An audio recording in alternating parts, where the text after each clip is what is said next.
নমস্কার বন্ধুরা, আবার চলে আসলাম নতুন ভিডিও নিয়ে। আজকে আমি বানাবো মটন মশলা।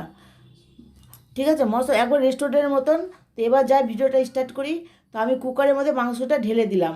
ঢেলে দেওয়ার পর ওর মধ্যে আমি দিয়ে দেবো পরিমাণ মতন জল। ঠিক আছে, যেন মাংসটা সেদ্ধ হওয়ার মতন আমি জলটা ওর মধ্যে দিয়ে দিলাম। তো জল দেওয়ার পর ওর মধ্যে আমি দিয়ে দেবো লবণ। তো লবণটা আমি স্বাদ মতন না, লবণটা অল্পই দেবো, পরে লাগলে আবার লবণ দিব। ঠিক আছে, লবণ দেওয়ার পর ওর মধ্যে একটু হলুদের গুঁড়ো দিয়ে দিলাম। হলুদের গুঁড়ো দেওয়ার পর এবার আমি ওটাকে ভালো করে একটু মিলিয়ে ঢাকনাটা লাগিয়ে দিলাম। ঠিক আছে, তো এর মধ্যে আমি মানে মিনিমাম 5 থেকে 6 মানে সিটি দিব। সিটি দিয়ে নামিয়ে নেব। আমার কারণটা হচ্ছে মাংসটা সেদ্ধ করার। ঠিক আছে, সেদ্ধ করা হয়ে গেলেই আমি সাইডে রেখে দিলাম কুকারটা। তো এবার আমি কড়াই নিয়ে নিয়েছি। কড়াইটা ততক্ষণ শুকোচ্ছে। কড়াইটা যখন শুকিয়ে যাবে ভালোভাবে, তো এর মধ্যে সরষের তেলটা আমি ঢেলে দিয়েছি। তো আমি স্কিমটা কম করে দিয়েছি, কারণ তেলটা ততক্ষণ গরম হোক। তো গরম যখন হচ্ছে তাই আমি সাইডে একটু মশলাগুলো তৈরি করে নিই। ঠিক আছে, আদা দিয়ে দিলাম। এবার রসুন আর লঙ্কা। ঠিক আছে, লঙ্কা দেওয়ার পর ওর মধ্যে একটু দিয়ে দেবো পেঁয়াজ। বেশি না, অল্প পেঁয়াজ দিয়েছি। অল্প যখন পেঁয়াজ দেওয়া হয়ে গেল, তো পেঁয়াজ দেওয়ার পর ওর মধ্যে আমি দিয়ে দেবো 1/2 চামচ জিরে। বেশি না, 1/2 চামচ জিরা। ঠিক আছে, জিরা আমি বেশি পছন্দ করি না, তার 1/2 চামচ জিরা দিয়ে দিয়েছি। জিরা দেওয়ার পর ওর মধ্যে দিয়ে দেবো আর একটা টমেটো কেটে। তো বেশি না, আমি একটা ছোট্ট দেখে টমেটো দিব। জল দিয়ে দিলাম। জল দেওয়ার পর ওর মধ্যে আমি দিব একটা টমেটো। তো টমেটো তো কাটলাম, আগে থেকে কাটিনি, ভুলে গেছি, তাই জন্য পরে কেটে টমেটোটা এর মধ্যে দিয়ে দিলাম। দেওয়ার পর এবার এটাকে আমি মিক্সি জারে দিয়ে ওটাকে পিষে নিব। ঠিক আছে, সাইডে রেখে দিলাম। এবার কড়াইটা ততক্ষণ মনে হচ্ছে তেলটা গরম হয়ে গেছে।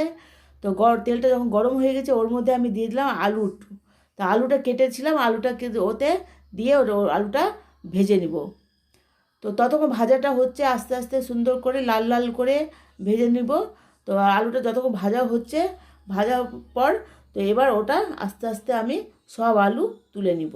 ঠিক আছে, একটু লাল লাল করে নিয়েছি আলুগুলো। তা আলুগুলো যখন লাল লাল হয়ে গেছে, সবটি আলু এক এক করে আমি তুলে নিচ্ছি।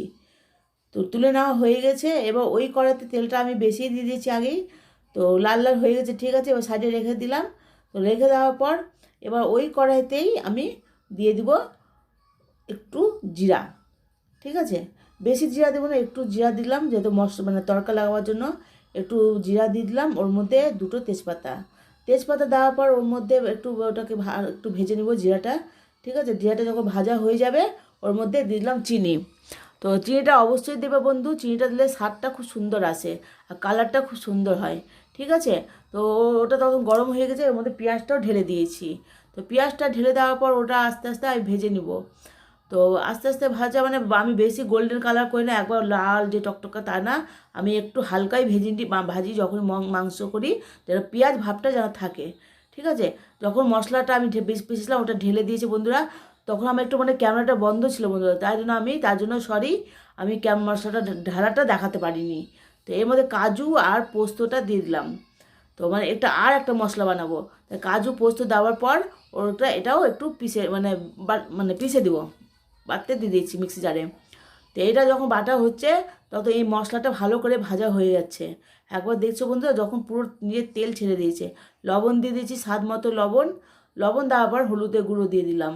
তো হলুদের গুঁড়ো দেওয়ার পর এর মধ্যে আমি দিয়ে দিব এবার একটু একটু করে ড্রাই মশলা দিতে থাকবো। তো যখন মশলাটা দিলাম এটাকে দিব আর একটু করে ভাজতে থাকবো। তো মশলাটা দেখছো বন্ধু কত সুন্দর লাগছে দেখতে। তো এবার এইভাবে তেল দিয়ে একটু তেলটা নিয়ে নিয়ে ছেড়ে দেবে, এমনভাবে মশলাটা কষতে হবে। তো এর মধ্যে ধনা গুঁড়ো দিয়ে দিলাম। ধনা গুঁড়ো দেওয়ার পর এর মধ্যে দিয়ে দেবো গোলমরিচ। তো গোলমরিচের গুঁড়ো দিলাম। আর এবার একটু দিয়ে দেবো গরম মশলা। তো গরম মশলাটা একটু দিলাম, হ্যাঁ, আধা চামচ গরম মশলা দেওয়ার পর দিয়ে দেবো এবার শুকনো লঙ্কা গুঁড়ো। ঠিক আছে, একটু ঝাল ঝাল না হলে তো বুঝতে পারছো বন্ধুরা, চিকেনের মশলাটা সুন্দর হয় না। তো মাটন মশলা মানে বানাতে গেলে একটু ঝাল মশলা সুন্দর না হলে খেতে ভালো লাগে না। তো তার জন্য এইভাবে করে মশলাটা বানিয়ে নিতে হবে আগে। তো মশলাটা ভালো করে একবার ভেজে নিতে হবে, একবার নিয়ে থেকে যে তেলটা ছেড়ে দেয় এত সুন্দরভাবে ভাজতে হবে। তো ভাজা যখন হয়ে গেছে এর মধ্যে যে আমি কাজু আর পোস্তটা বেটেছি ওটাও দিয়ে দিলাম। এটা অবশ্যই দেবে বন্ধু, দারুণ টেস্ট হয়, খুব সুন্দর হবে এটা। তো এটা অবশ্যই দেবে বন্ধু। দেওয়ার পর এটাকে ভালো করে এবার মশলাটাকে কষে নিতে হবে। ঠিক আছে, ভালোভাবে মশলাটাকে ভেজে নিলাম। তো ভেজে আমার আলুটা যে দিয়েছি আলুটাও দিয়ে দিলাম, আলুটা ভাজা আলুটা। তো ভাজা আলুটা দেওয়ার পর ওটাকে ভালো করে এবার কষে নিব। কষতে গেলে মানে ভালো করে ভাজতে থাকবো মানে বুঝতে পারছো বন্ধুরা, যতক্ষণ আর যেটা মানে মাংসটা সেদ্ধ করা মাংসটা ঢেলে দিলাম ওর মধ্যে। ঠিক আছে, দেওয়ার পর মানে সে মাংসটা আগেই সিদ্ধ হয়ে গেছে, এটাকে আর সিদ্ধ করার দরকারই নাই। এবার এটাকে ভালোভাবে কষতে হবে মশলার সঙ্গে। তো মশলার সঙ্গে ভালো করে আমি এটাকে কষে নিব।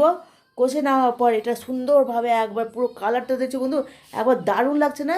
মানে দেখতে এত সুন্দর, খেতে কত সুন্দর হবে। এইভাবে যে মানে মাটন মশলা মানে বানিয়ে দেখো বন্ধুরা বাড়িতে, কত কেমন লাগে খেতে। আর যদি পছন্দ হয় বন্ধুরা আমার এই রেসিপিটা যদি পছন্দ হয় আজকের রেসিপিটা, তাহলে একটা লাইক অবশ্যই করবে, ঠিক আছে? আর করে বেশি শেয়ার। তো একটা লাইক, কমেন্ট, সাবস্ক্রাইব, শেয়ার অবশ্যই করে বন্ধু।